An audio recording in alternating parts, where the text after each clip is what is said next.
Bienvenue à nouveau. Le professeur Richard Wolff est avec nous aujourd'hui pour parler de la dimension économique de la guerre par procuration entre l'OTAN et la Russie. Merci d'être revenu dans l'émission. L'effort pour épuiser l'adversaire ne se manifeste pas seulement sur le plan militaire. Dans ce conflit, qui d'ailleurs se prépare depuis des décennies, il comporte aussi une dimension économique très forte.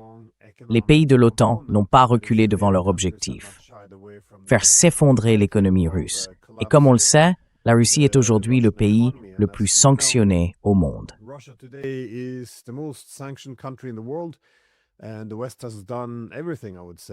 Et l'Occident a tout fait, je dirais, pour couper la Russie de ses marchés, de ses banques et même pour saisir ses fonds souverains.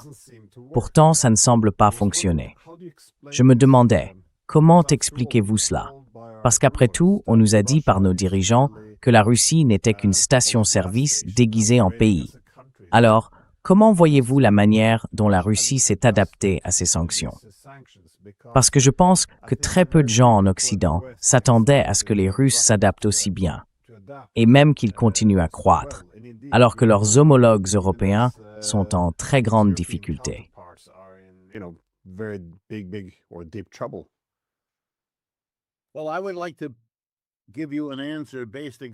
Eh bien, j'aimerais vous répondre en partant exactement de ce que vous venez de dire à la toute fin de votre introduction. Pour moi, je regarde tout ça à travers le prisme d'une analyse de classe. Comme je vous l'ai déjà dit, j'admire beaucoup votre invité John Mearsheimer et j'ai énormément appris en l'écoutant à de nombreuses reprises, mais surtout dans votre émission.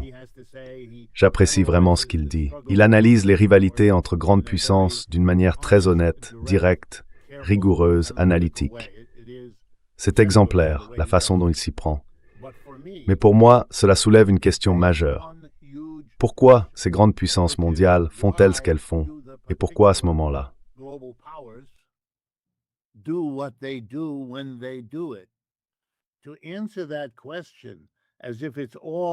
Répondre à cette question comme s'il ne s'agissait que d'un jeu d'échecs entre les acteurs, c'est oublier toutes les pressions sociales qui pèsent sur chaque gouvernement, qui le tirent dans un sens ou dans l'autre. Aucun d'eux n'est vraiment libre de mener n'importe quelle stratégie face aux autres grandes puissances, parce que certaines de ces stratégies sont bloquées par leurs propres contraintes internes et d'autres non. Donc, une analyse sérieuse doit poser la question, pourquoi cela se produit-il? Pourquoi une puissance en menace-t-elle une autre?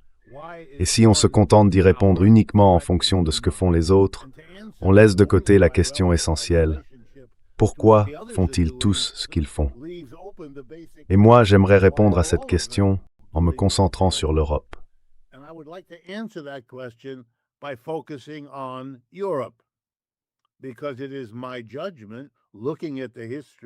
Parce que selon mon analyse, en regardant l'histoire du capitalisme en Europe, l'acteur principal ici, c'est avant tout l'Europe. En second lieu, la Russie aussi, mais vraiment en second. Je garde bien à l'esprit que la Russie a été envahie à plusieurs reprises. Napoléon a essayé, la Première Guerre mondiale a essayé, Hitler avec l'opération Barbarossa a essayé. Ils ont tous essayé. Et ils ont tous été vaincus par une Russie qui, une fois attaquée, a réagi en repoussant l'invasion. Donc je voudrais avancer l'idée suivante. D'après tout ce que je peux observer, les grandes puissances européennes, et par là j'entends la France, la Grande-Bretagne, l'Allemagne, l'Italie, peut-être encore une ou deux autres, mais essentiellement celles-là, étaient toutes au XVIIIe siècle, et pour certaines même avant, puis au XIXe siècle, de grandes puissances coloniales.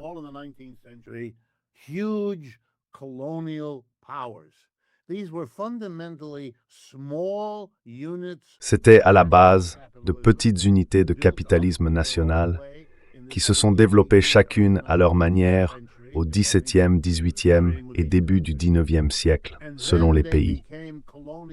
Puis à un moment ou à un autre, elles sont devenues des puissances coloniales, avec des populations outre-mer bien plus nombreuses que celles de leur propre territoire. Je veux dire comparer les Pays-Bas avec l'Indonésie, ou les îles britanniques avec l'Empire britannique, et ainsi de suite. Le colonialisme, c'est ce qui a soutenu leur croissance capitaliste.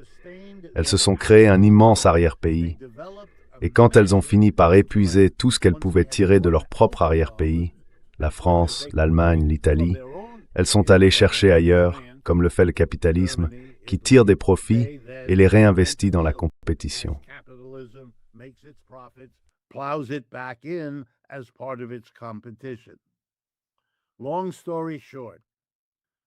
En résumé, en 1914, ils n'avaient plus de territoire à conquérir. Pour ceux qui connaissent un peu l'histoire, en 1884, lors de la conférence de Berlin, ils se sont littéralement assis autour d'une table pour se partager l'Afrique, en décidant qui aurait quoi. Mais il n'y avait plus aucun endroit où aller. Et au fil des années, entre la conférence de Berlin en 1884 et le déclenchement de la Première Guerre mondiale, ils ont accumulé des tensions, des affrontements, des petites guerres locales qui, avec le recul, apparaissent clairement comme le prélude à la Grande Guerre. Je vais maintenant regrouper la première et la seconde parce qu'elles n'ont eu lieu qu'à quelques années d'intervalle et qu'elles ont été, au fond, l'expression de quoi? De la destruction mutuelle de toutes les puissances colonisatrices, à une exception près, les États-Unis.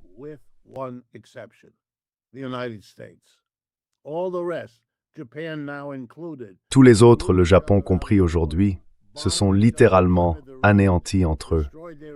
Ils se sont bombardés jusqu'à tout détruire, ont ruiné leurs économies, ont tué des millions de leurs citoyens, la Russie y compris, et ainsi de suite. Seuls les États-Unis, grâce à leur éloignement, et parce que la guerre aérienne n'était pas encore développée comme elle l'est aujourd'hui, ont pu s'en sortir.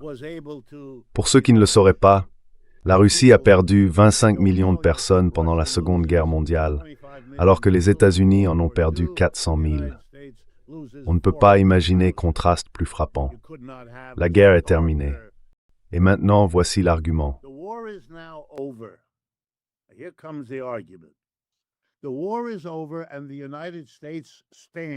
La guerre est terminée et les États-Unis s'étendent.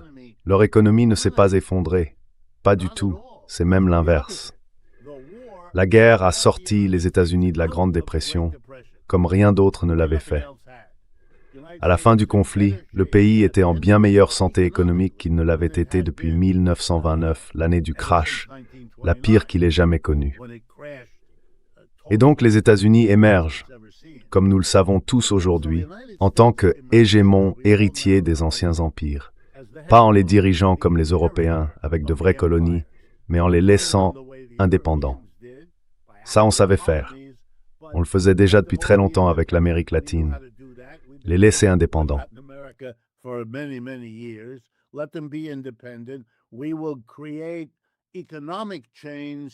Nous allons créer des chaînes économiques aussi puissantes, voire plus puissantes, que le contrôle politique que les Européens avaient autrefois réussi à exercer. Alors, les États-Unis arrivent, prennent la relève, le dollar remplace la livre. L'armée américaine conclut ce fameux accord avec l'Europe en leur disant « Voilà la répartition des rôles. Vous allez vous charger de combattre vos propres mouvements communistes et socialistes, qui étaient dangereux après la Seconde Guerre mondiale, parce qu'ils avaient été les héros de la résistance et jouissaient d'une popularité qu'on n'a jamais connue aux États-Unis. Une différence très importante. Donc vous, les Européens, vous allez mener ce combat.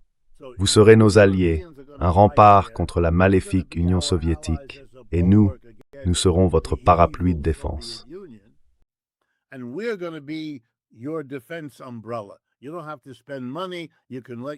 Vous n'avez pas besoin de dépenser d'argent. Vous pouvez laisser votre armée et votre marine se délabrer ce qu'elles ont fait. Moi, je m'occuperai de vous. Très bien pour nous, parce que ça nous a permis de mettre en place un keynésianisme militaire chez nous, qu'on n'aurait jamais pu justifier sans la grande croisade mondiale contre l'Empire du Mal. Une belle division du travail en somme. L'Europe est subordonnée. On lui dit, vous pouvez maintenant dépenser pour la protection sociale. C'est comme ça que vous allez vaincre les communistes et les socialistes. Vous pouvez avoir vos programmes sociaux, on les financera parce qu'on vous retire la charge des dépenses militaires. Mais aujourd'hui, c'est devenu une crise pour l'Europe. parce que la situation s'est inversée. Trump a retiré le parapluie militaire. Vous allez devoir dépenser l'argent européen.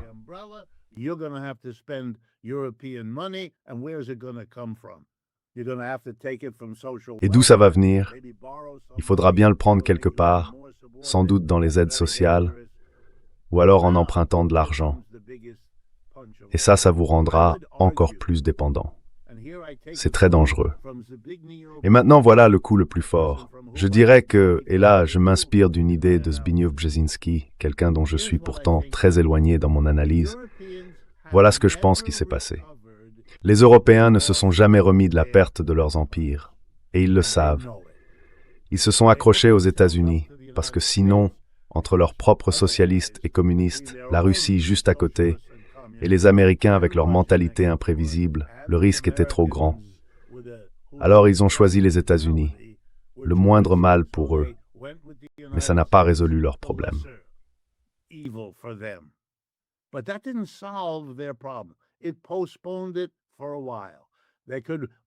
Ça a simplement repoussé les choses pendant un moment. Ils ont pu se concentrer sur la reconstruction pendant les 10 ou 20 premières années. Puis quand l'Union soviétique s'est effondrée, ils ont pu se tourner vers, voilà, la reconquête d'un empire petit à petit, en absorbant l'Europe de l'Est, en investissant en Pologne et en Roumanie. Et c'est exactement ce qu'ils font. Mais le grand espoir, et je dirais même le seul espoir que les Européens aient jamais eu pour retrouver leur place dans l'histoire, la place dominante qu'ils occupaient au XVIe, XVIIe, XVIIIe, XIXe et même au XXe siècle, c'est la seule voie possible. Ils n'allaient pas rivaliser avec la Chine, ça c'est fini. Et ils n'allaient pas non plus se mesurer trop durement aux États-Unis.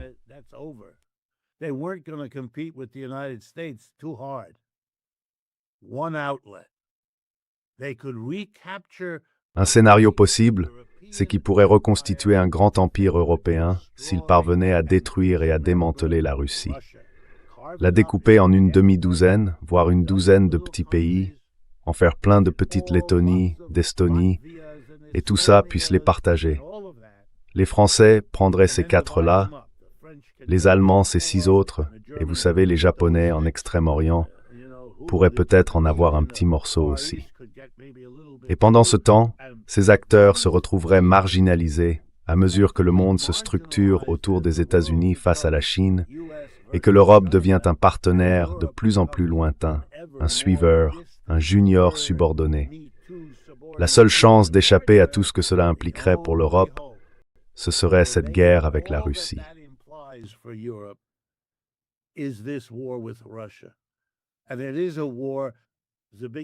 Et c'est bien une guerre. Zbigniew Brzezinski écrivait déjà ça dans les années 90. La grande stratégie, disait-il, serait, et doit être, de détruire la Russie.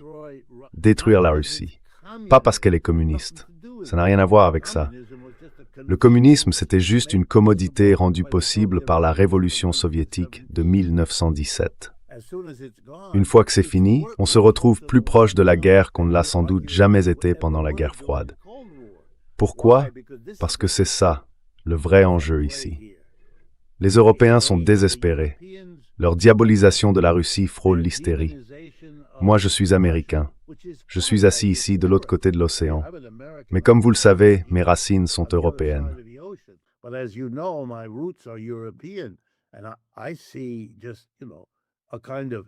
Et je vois, vous savez, une sorte de folie en Europe de l'Ouest, alors que M. Poutine me paraît beaucoup plus mesuré. Je n'ai rien pour lui, je ne le soutiens pas, rien de tout ça. Mais c'est assez clair de voir qui dépasse les bornes, qui monte les échelons de l'escalade, pour reprendre l'expression de John Mearsheimer. Et les Russes répliquent ensuite, un peu comme les Chinois avec les droits de douane américains, et ainsi de suite. Mais je pense que c'est bien ce qu'on observe. On assiste à l'effort désespéré, et je veux vraiment insister sur ce mot, l'effort désespéré des dirigeants européens, Starmer, O'Burnham, Merz, Macron et les autres. C'est leur seule voie, pas seulement pour sauver leur carrière personnelle.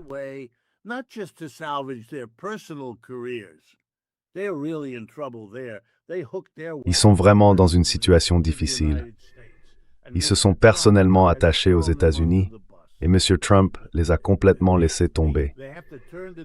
Du coup, ils doivent maintenant se tourner vers leur population et dire « Nous sommes les grands dirigeants qui avons fait alliance avec les États-Unis, lesquels vous ont désormais manqué de respect à 27 niveaux. » Évidemment, ils ne peuvent pas dire ça.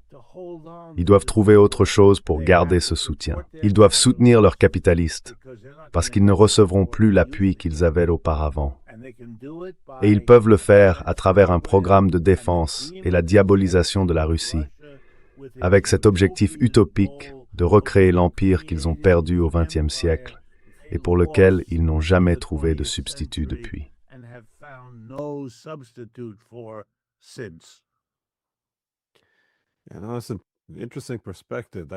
C'est une perspective intéressante. Bon, évidemment, l'Europe s'est détruite elle-même pendant les deux guerres mondiales. Mais ce qui s'est passé après la Seconde Guerre mondiale est assez fascinant. En quelque sorte, elle a eu une prolongation de vie grâce à son partenariat avec les États-Unis. Parce que, soyons justes, les États-Unis ont essentiellement assuré la sécurité des Européens tout en leur offrant des accords commerciaux plutôt généreux pour que les États capitalistes, disons en première ligne, soient plus prospères que les États communistes. Les Européens de l'Ouest s'en sont donc étonnamment bien sortis, compte tenu de ce qu'ils avaient traversé pendant ces deux guerres. Je sais qu'après on a construit tout un récit autour de l'idée que, oui, on avait découvert la paix et la coopération, que c'était mieux que la guerre. Mais vous savez, tout ça ne sortait pas de nulle part.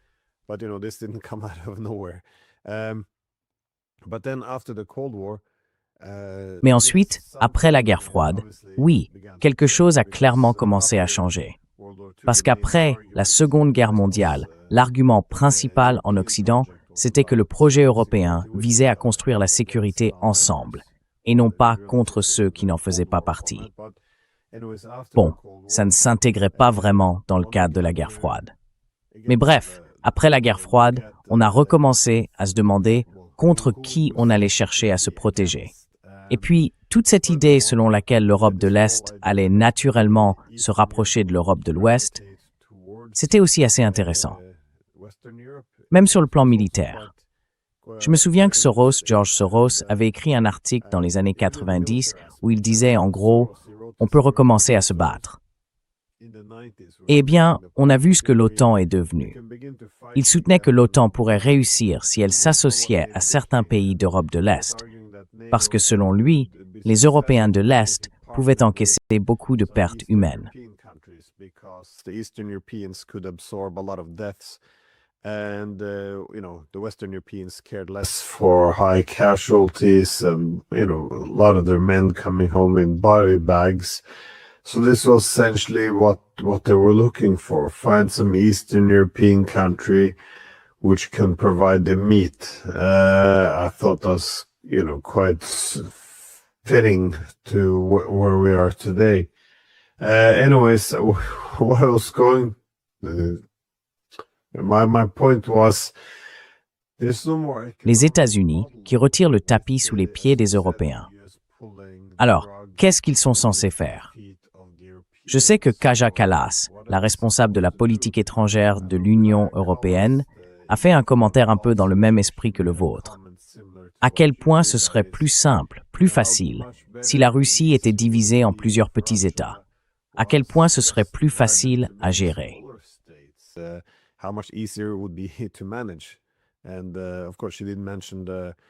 Et bien sûr, elle n'a pas précisé à quel point ces régions plus faibles seraient riches en ressources. Mais selon vous, est-ce que c'est justement là une partie du problème? Est-ce pour ça que les Européens sont aujourd'hui si déterminés à briser la Russie? Parce que, vous savez, l'Ukraine est désormais complètement sous la coupe des États-Unis et des Européens. Je veux dire, ils donnent toute cette aide à Zelensky. Mais au fond, ça veut simplement dire que son gouvernement corrompu peut rester au pouvoir et qu'il continuera d'envoyer des hommes à la mort. Mais le projet Ukraine, lui, n'a pas encore vraiment rapporté de retour sur investissement. Et ce retour sur investissement, il suppose d'abord qu'ils battent la Russie. Vous voyez, c'est là le vrai problème pour les Européens. l'absence d'un modèle économique. En plus, ils n'ont pas la technologie. Ils n'ont pas les industries. Est-ce que ce n'est pas ça, au fond, le cœur du problème? Is this at the heart of the problem? I think so. Let me tell you what I pick up. Je le pense, oui. Laissez-moi vous dire ce que je ressens. Comme j'ai fait toutes les grandes universités de ce pays, je connais pas mal de gens qui, enfin, disons que je ne suis pas d'accord avec eux. Je viens de la gauche, comme vous le savez sûrement, mais je sais quelles sont les politiques en place et qui les décident. Il y a, aux États-Unis, une perception très forte, et les Européens le savent sans doute, que ce n'est pas seulement une question de Trump. Les Européens doivent comprendre qu'il n'y a pratiquement pas eu de désaccord fondamental avec le rejet des Européens par Trump. Oui, il y a peut-être ici ou là quelques voix qui n'iraient pas aussi loin, qui ne diraient pas les choses comme lui. Il est incontrôlable, il parle sans filtre. Mais il n'y a aucun soutien ici pour revenir à la situation d'avant.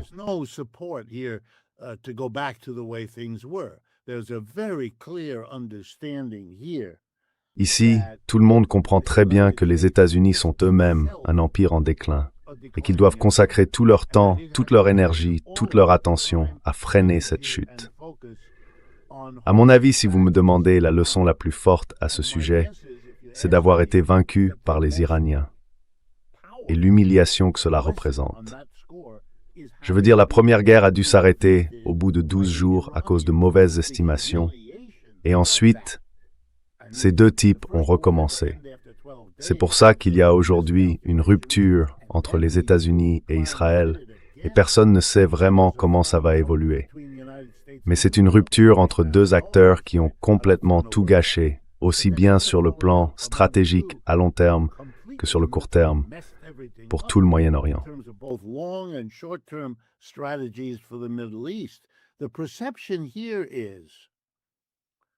Ici, la perception, c'est que l'Europe, c'est fini. Je ne peux pas vous dire combien de fois j'entends ça. On ne devrait pas s'en inquiéter, paraît-il. Peu importe quand Trump dit « Vous savez, je ne suis pas sûr de ce qu'on fera si les Russes vous attaquent », il le pense littéralement. Je crois que les Européens se sont convaincus qu'ils ne le pensaient pas vraiment. Aussi, ils le pensent. Oui, vraiment. Pour eux, la priorité numéro 1, c'est de corriger ce déclin, de le ralentir, voire de l'inverser si possible. La priorité numéro 2, c'est de freiner la Chine ou de la faire reculer.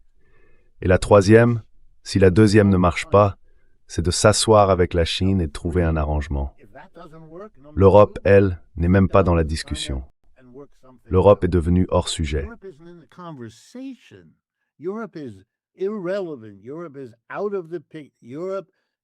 L'Europe est hors jeu. L'Europe, c'est un désordre divisé, et chacun va suivre sa propre voie. Et si d'un autre côté, les Européens déclenchaient une grande guerre et détruisaient la Russie, alors là, les États-Unis s'y intéresseraient. La Chine aussi, d'ailleurs. Qu'est-ce que ça donnerait? Ce serait presque comme si cela inversait la position de Poutine et que la Russie cessait de se tourner vers l'Asie pour ramener toute cette Asie dans une perspective européenne. Mais vous savez ce que c'est, au fond? C'est la reconquête de l'empire perdu. Sauf que cette fois, ce n'est pas en Asie, ni en Afrique, ni en Amérique latine. C'est en Europe de l'Est et sur la masse continentale qui s'étend vers l'Asie, celle-là même que les Américains ne croient pas du tout que les Européens soient capables de maîtriser.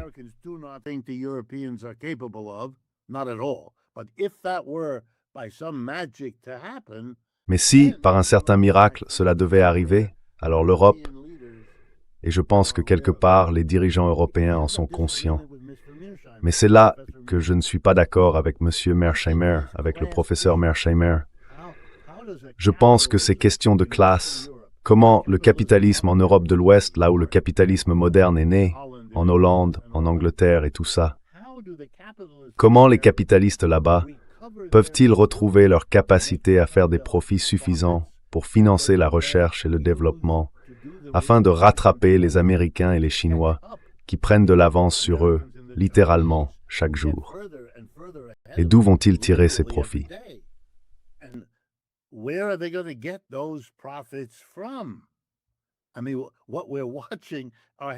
Je veux dire, ce qu'on voit en ce moment, ce sont des gros titres sur Volkswagen qui licencient 100 000 employés.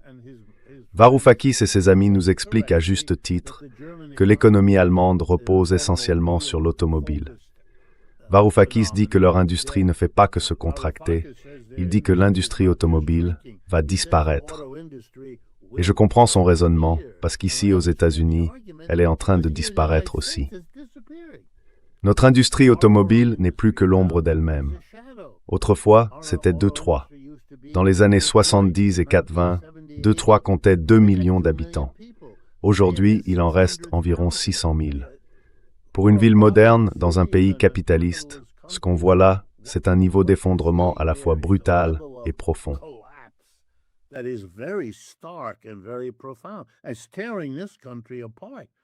Ça déchire ce pays sur le plan politique, et c'est pareil en Europe. Tout ça, en fait, n'apparaît pas vraiment dans l'analyse du professeur Mearsheimer. Lui, il se concentre sur les grandes puissances qui manœuvrent entre elles, et il le fait très bien. On apprend beaucoup grâce à lui. Ce que je dis n'enlève rien à la qualité de son travail, ni à la force de son raisonnement. Mais il manque une discussion sur la façon dont les réalités économiques internes influencent les stratégies que ces puissances essaient de suivre avant de se retrouver en confrontation directe. Et ça, il faut l'expliquer. Sinon, ces confrontations ressemblent à une partie d'échecs, alors qu'en réalité, c'est une lutte urgente pour la survie économique.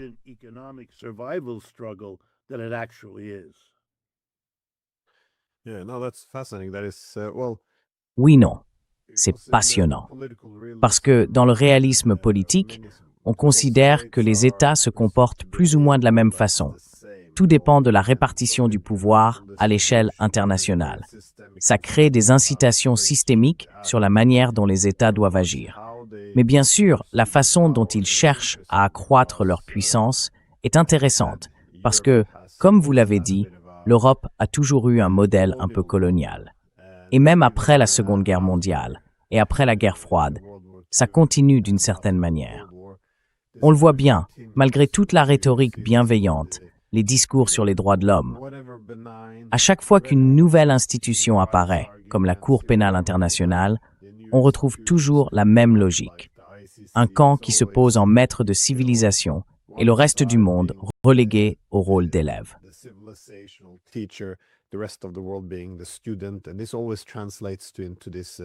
Et ça se traduit toujours par cette inégalité de souveraineté, où en gros, c'est la souveraineté pour nous, mais pas pour vous. On ne dit plus que certains pays ne sont pas civilisés, qu'ils ne méritent pas la souveraineté parce qu'ils n'ont pas les bons critères de démocratie libérale.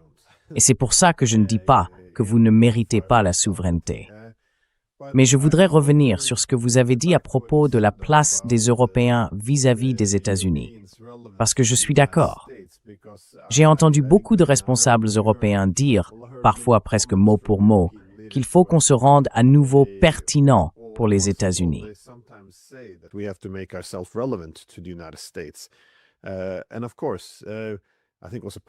Et bien sûr, je crois que c'était un président polonais qui a fait remarquer que si la Russie l'emporte, alors les États-Unis préféreront travailler avec les Russes plutôt qu'avec nous. Mais encore une fois, s'ils parvenaient à vaincre les Russes, ce serait une toute autre situation. Maintenant, si cet objectif échoue, si la Russie n'est pas vaincue, à quoi servira l'Europe pour une Amérique en déclin? Est-ce qu'elle va simplement cannibaliser nos industries? Est-ce qu'elle va transformer l'Europe en une zone économique exclusive, coupée des Chinois et de nos rivaux? Ou bien est-ce qu'elle exigera que les Européens se militarisent et qu'on les utilise, en quelque sorte, comme une autre Ukraine? Quelle sera, au fond, la raison d'être de l'Europe à l'avenir?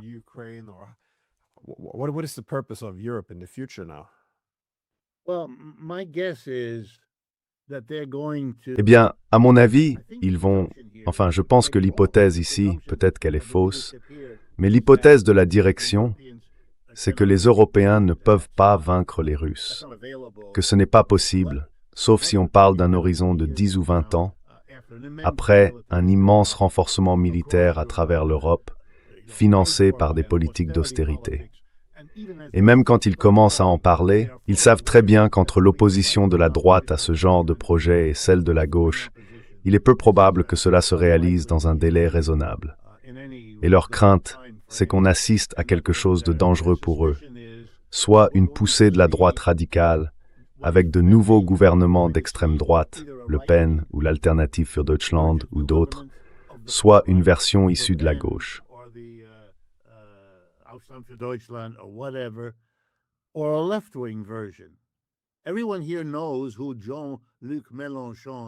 Tout le monde ici sait qui est Jean-Luc Mélenchon, et tout le monde sait que la gauche est la force dominante à l'Assemblée nationale en France. La situation pourrait devenir très mauvaise dans ce pays. La responsabilité, ma famille est française, la responsabilité de la famille française envers le gouvernement Macron, qui ne les a pas préparés à la canicule, c'est très grave, vraiment très grave. Et ça ne le serait pas si la situation était normale, mais elle ne l'est pas. Le pays se divise de plus en plus. Macron n'a absolument aucun soutien.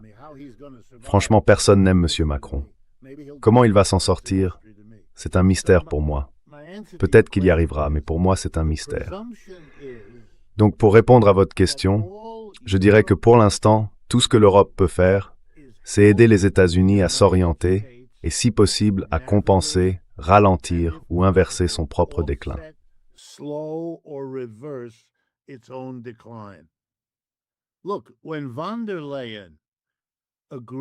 Écoutez, quand von der Leyen a accepté avec Trump qu'en échange d'une baisse des droits de douane, il y aurait un achat de 600 ou 700 milliards de dollars de gaz naturel liquéfié, plus un investissement d'un montant équivalent d'argent européen aux États-Unis sur les 10 prochaines années. D'accord, ce ne sont que des mots. Mais enfin, qu'est-ce que ça veut dire? Vous devenez un tribut. Votre rôle, c'est de livrer de la valeur aux États-Unis. Eux, peut-être, continueront à vous apporter un certain soutien militaire. Bon, quoi que ça veuille dire exactement. Et ils vous reprocheront de ne pas leur apporter assez de soutien. Regardez comment ils s'en servent aujourd'hui à propos de ce qui ne s'est pas passé dans le Golfe. Franchement, je ne pense pas qu'ils aient grand-chose de prévu pour vous.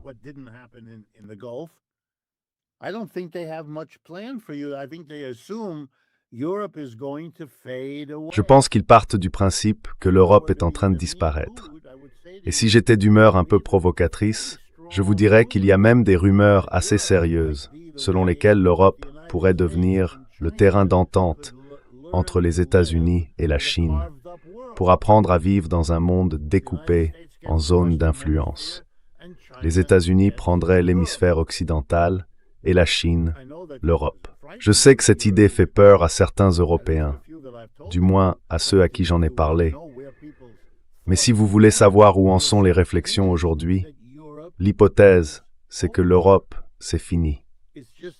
Je sais comment vous travaillez dans votre émission, donc je sais que vous voyez de quoi je parle. Mais pour ceux qui nous écoutent, oui, c'est formidable pour les Ukrainiens de pouvoir tirer des missiles et des drones jusqu'au cœur de la Russie. Je comprends.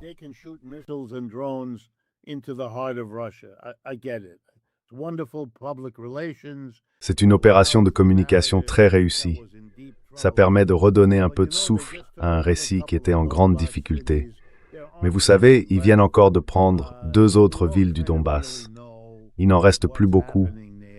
On sait tous plus ou moins ce qui se passe là-bas. Et si les Européens continuent d'escalader, alors les Russes vont escalader aussi. Et là, où est-ce qu'on en sera? Monsieur Trump ne peut pas faire la guerre à la Russie. Il ne peut pas. Je ne le crois pas. Je pense qu'il le sait. Ils le savent tous. Ils ne peuvent pas le faire. Donc si les Européens poussent trop loin et que les Russes répliquent, même si ce n'est pas nucléaire, je comprends, je parle de frappe conventionnelle, mais qu'ils s'en prennent à des sites dans les pays baltes, en Allemagne ou ailleurs, là où on fournit du matériel à l'Ukraine.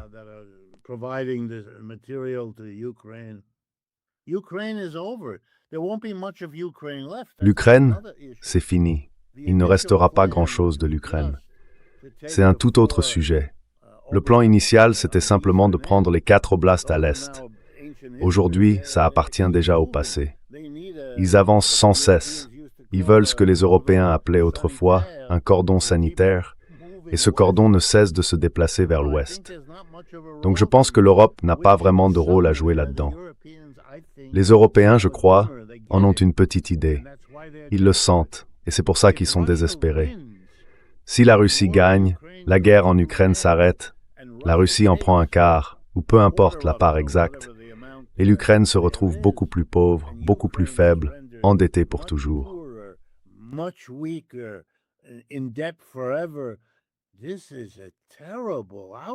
C'est un résultat terrible. Non seulement ils n'ont pas obtenu leur grande nouvelle puissance ou leur nouveau territoire colonial, mais ce qu'ils avaient s'est affaibli. Et maintenant, on va voir dans le reste de l'Europe de l'Est une remise en question de qui sont vraiment leurs alliés. Un peu comme on le voit dans les États du Golfe qui réalisent qu'une base militaire américaine, ce n'est pas une protection, c'est une cible. Une cible pour l'Iran qui peut les frapper. Et tout le monde est en train de reconsidérer sa position. Franchement, c'est incourt. Tout changement or...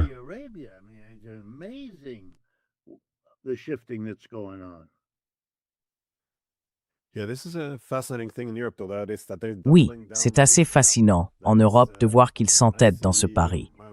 Je veux dire, regardez Mark Rutte, le secrétaire général de l'OTAN.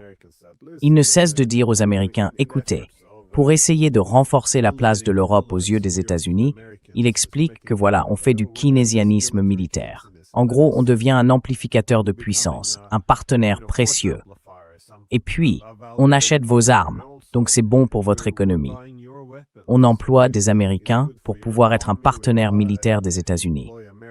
Mais tout ça, en réalité, creuse encore un peu plus la tombe des économies européennes.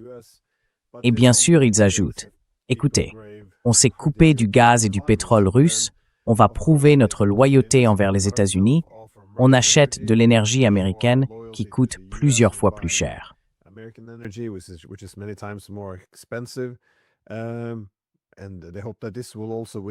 Et ils espèrent que cela leur vaudra aussi la sympathie des États-Unis pour montrer qu'ils sont un partenaire important. Comme vous l'avez dit tout à l'heure, la présidente de la Commission européenne, Ursula von der Leyen, signe ces accords commerciaux avec les Américains que tout le monde qualifie ouvertement de très mauvais accords. Mais encore une fois, cela montre que, comme vous l'avez dit, on rend hommage aux États-Unis. Pourquoi quitter un continent prêt à sacrifier ses propres intérêts économiques pour plaire à Washington? Mais là encore, toutes ces marques d'allégeance envers les États-Unis ne font qu'affaiblir les Européens, encore et encore. Et ce n'est pas tenable, à mon avis. Je pense aussi que cela suscite un certain mépris, pour être honnête, pas seulement de la part de Trump, mais à Washington en général. Ce genre de soumission, ça ne pourra pas durer.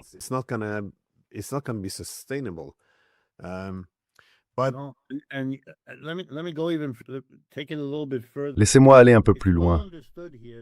On sait bien qu'au cours des 8 ou 9 années avant l'invasion russe, il y a eu un énorme programme pour renforcer l'armée ukrainienne.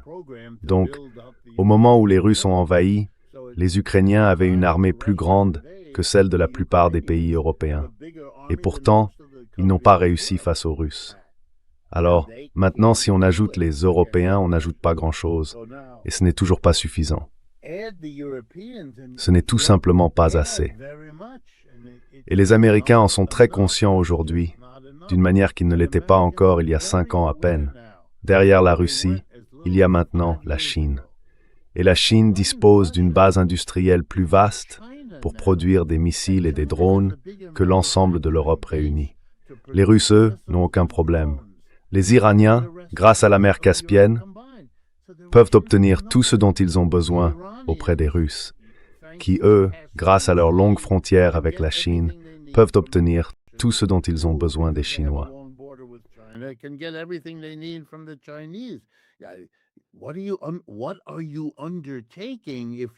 Qu'est-ce que vous entreprenez exactement si vous décidez de défier la Chine?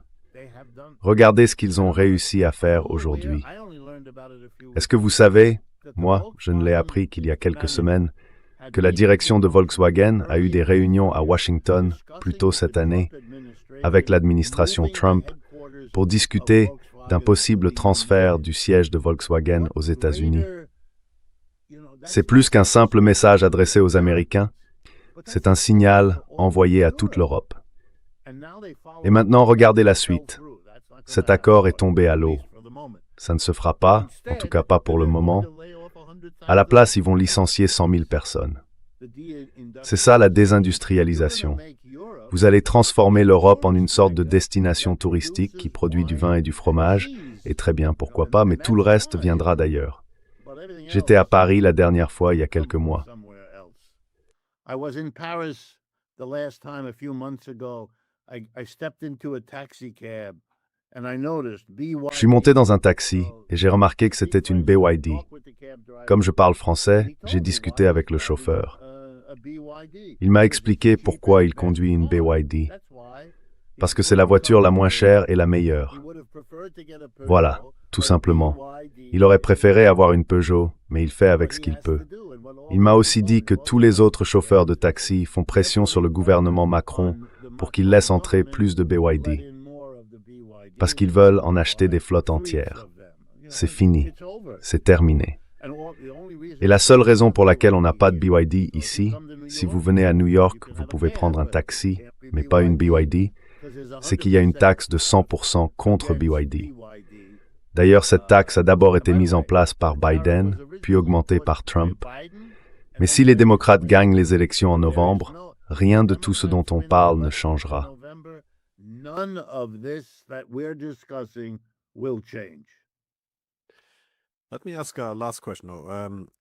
Permettez-moi de poser une dernière question sur l'économie russe. En quoi, selon vous, est-elle différente de celle des autres pays européens? Parce qu'elle résiste à toutes ces sanctions. Elle continue même de croître. Elle se diversifie. Qu'est-ce qui explique ça? Vous le voyez comment? Je veux dire, les Russes aussi ont eu leur empire. Pensez-vous qu'ils soient aujourd'hui moins dépendants de cet héritage impérial que les Européens, ou pas? Qu'est-ce qui fait que l'économie russe parvient à prospérer, alors que les économies européennes, elles, semblent s'essouffler?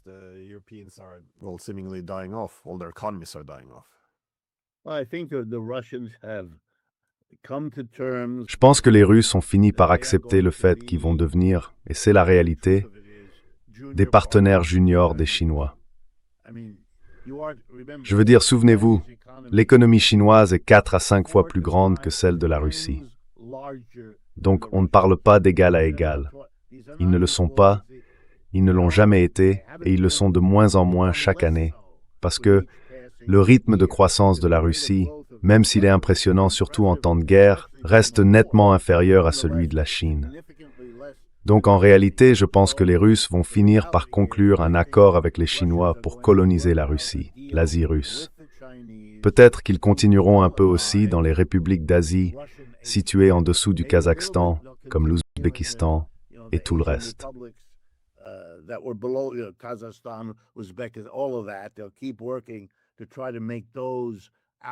Ils vont continuer à travailler pour essayer de se faire des alliés, mais ils vont faire ce que les Européens convoitent. Ils veulent développer l'immensité de la Russie asiatique, ses ressources, ses villes, ses forêts, ses terres. Ils n'ont pas, ici aux États-Unis, c'est différent. Un endroit comme New York pose problème parce que Manhattan est une île. On ne peut pas s'étendre, alors il faut construire en hauteur. Eh bien, les Russes, eux, peuvent s'étendre autrement. Ils peuvent grandir à l'horizontale. Ils ont un espace pour répondre à leurs besoins de croissance. Ils subissent certaines des mêmes pressions que les Européens de l'Ouest, mais ils ont aussi un partenaire très désireux de rester en bons termes avec eux, parce que leur armée reste en avance et que la Chine a encore besoin de plusieurs années pour combler cet écart.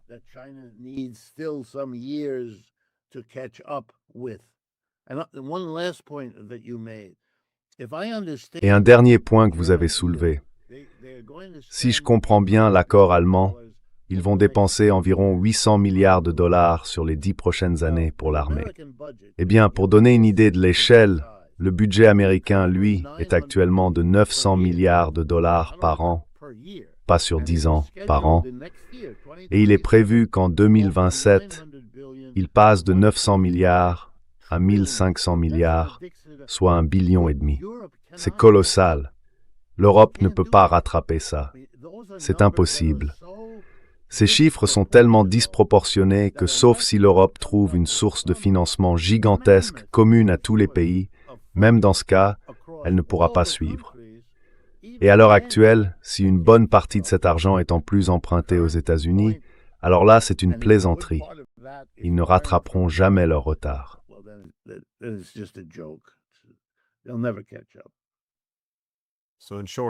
En résumé, les efforts des Européens pour rester pertinents aux yeux des États-Unis et donc trouver leur place dans ce monde multipolaire ne semblent pas très prometteurs.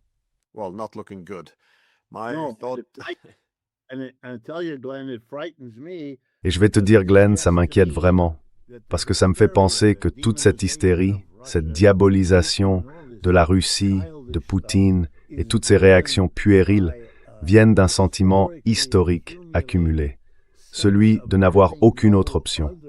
Ils ne sont pas prêts à parler d'un changement de leur propre société pour affronter la réalité.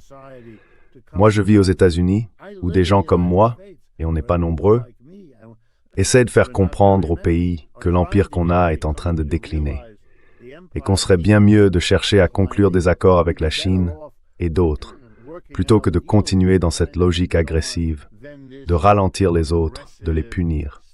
Ça ne marche plus.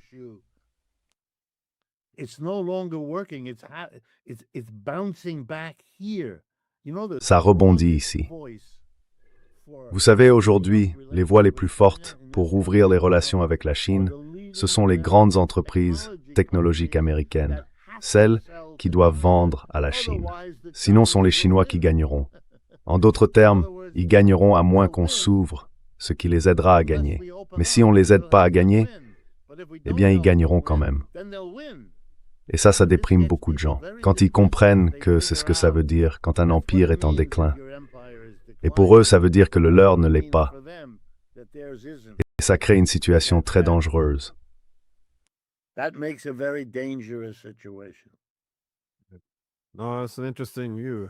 C'est une vision intéressante, parce que je dis toujours que les Européens pourraient avoir un avenir, à condition de changer complètement de modèle. Autrement dit, si notre continent n'était pas divisé, si l'on reconnaissait que le plus grand pays d'Europe, c'est-à-dire la Russie, fait aussi partie du continent, alors on pourrait devenir moins dépendant de fournisseurs de sécurité extérieure. On aurait plus de prospérité. L'Europe pourrait avoir un bel avenir, mais ce n'est même pas envisagé. Ils ne peuvent pas vivre à côté de la Russie comme un égal. C'est là tout le problème. Il n'existe pas d'architecture de sécurité inclusive, pas d'accord. C'est soit une souveraineté inégale, soit ils coulent avec le navire, on dirait. Et alors là, ils vont vraiment tomber. Quelle erreur, mais quelle erreur terrible. Une erreur terrible. Il devrait aussi se poser, si vous me permettez, la vieille question marxiste. Comment sont organisées vos entreprises? Le capitaliste et le travailleur, l'employeur et le salarié. C'est un moteur, ça. Chercher à maximiser le profit, c'est chercher à maximiser les revenus d'un très petit nombre de personnes. Peut-être qu'il faudrait envisager de diriger une entreprise non pas pour maximiser le profit, qui ne profite qu'à une minorité, mais pour maximiser les salaires, parce que ça, c'est la majorité. Une entreprise démocratique ne peut pas fonctionner comme le capitalisme est organisé aujourd'hui. Et dans ce cas, on n'aurait pas cette obsession du profit qui cause tant de problèmes. Et je ne dis pas ça en idéologue. Je le dis parce que l'intuition de Marx sur ce point devient urgente. Elle pourrait bien offrir une issue à l'impasse dans laquelle nous risquons sinon de nous retrouver.